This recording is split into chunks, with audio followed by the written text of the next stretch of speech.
Mengerikan. Teori konspirasi tentang jatuhnya pesawat Sukhoi.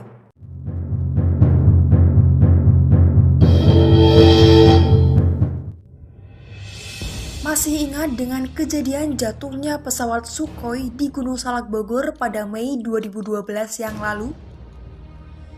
Kejadian yang meninggalkan duka mendalam pada keluarga dari 45 korban ini tentu gak akan mudah dilupakan.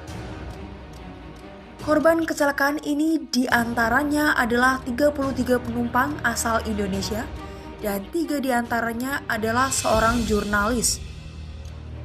8 kru asal Rusia, 1 jurnalis asal Amerika Serikat, 1 penumpang asal Italia, 1 penumpang asal Prancis, dan 1 penumpang lagi asal Vietnam.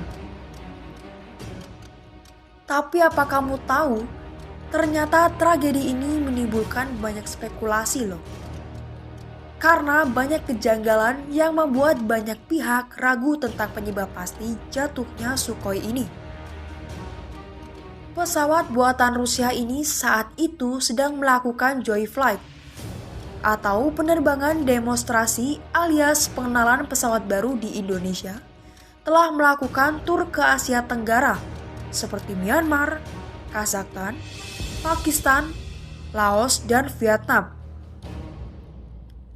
Pada insiden itu, ternyata Sukhoi sedang melakukan penerbangan keduanya di Indonesia, yang diterbangkan oleh Alexander Yablonstev yang memiliki pengalaman terbang 14.000 jam.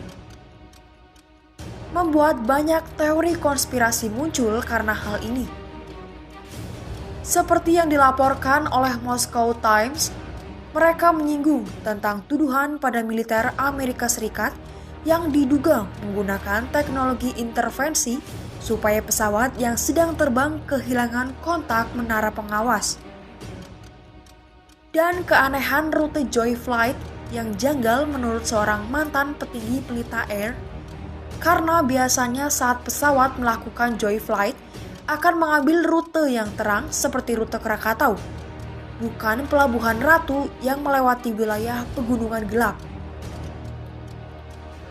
Teori lain yang dilaporkan oleh The Telegraph mengklaim bahwa Alexander Yablonstev mungkin mencoba beberapa akrobatik udara dengan tujuan membuat kagum wartawan yang saat itu ikut dalam penerbangan.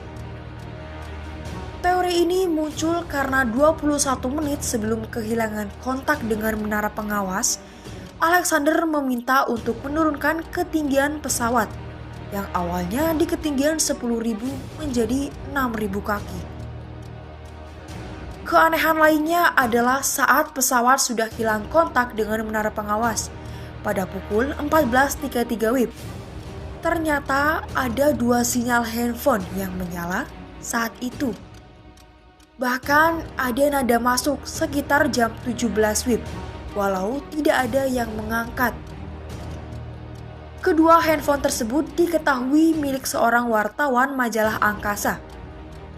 Mungkinkah ini menjadi salah satu penyebab jatuhnya pesawat? Karena seperti yang kita tahu saat di dalam pesawat, terdapat larangan menyalakan ponsel, karena ada kemungkinan sinyal yang dapat mengganggu transmisi radio pesawat. Belum lagi, teori konspirasi yang tak kalah mengejutkan juga merebak di kalangan masyarakat. Alasan dibalik kecelakaan pesawat Sukhoi ini adalah persaingan bisnis. Karena melihat harga per unit pesawat Sukhoi yang lebih murah dibandingkan jenis Boeing asal Amerika Serikat. Harga per unit Sukhoi diketahui hanya mencapai 23 juta US dollar. Sangat jauh berbeda dengan jenis Boeing yang berada di kisaran 60 juta US dollar yang jika dirupiahkan mencapai angka 853 miliar. Namun di antara beberapa teori yang paling masuk akal adalah kemungkinan dari kualitas perawatan Sukhoi Superjet tidak seaman yang diklaim seperti yang diberitakan di media. Hipotesis ini dibuktikan dengan tidak adanya sinyal darurat yang diterima dari pesawat. Karena biasanya saat sebuah pesawat mengalami gangguan atau menghantam sesuatu, maka emergency signal akan otomatis dikirim ke air traffic control terdekat.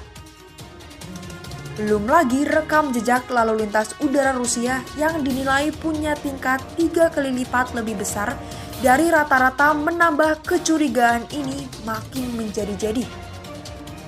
Dan jika memang benar karena insiden ini diakibatkan kegagalan mesin, maka industri penerbangan Rusia terancam dengan masalah serius.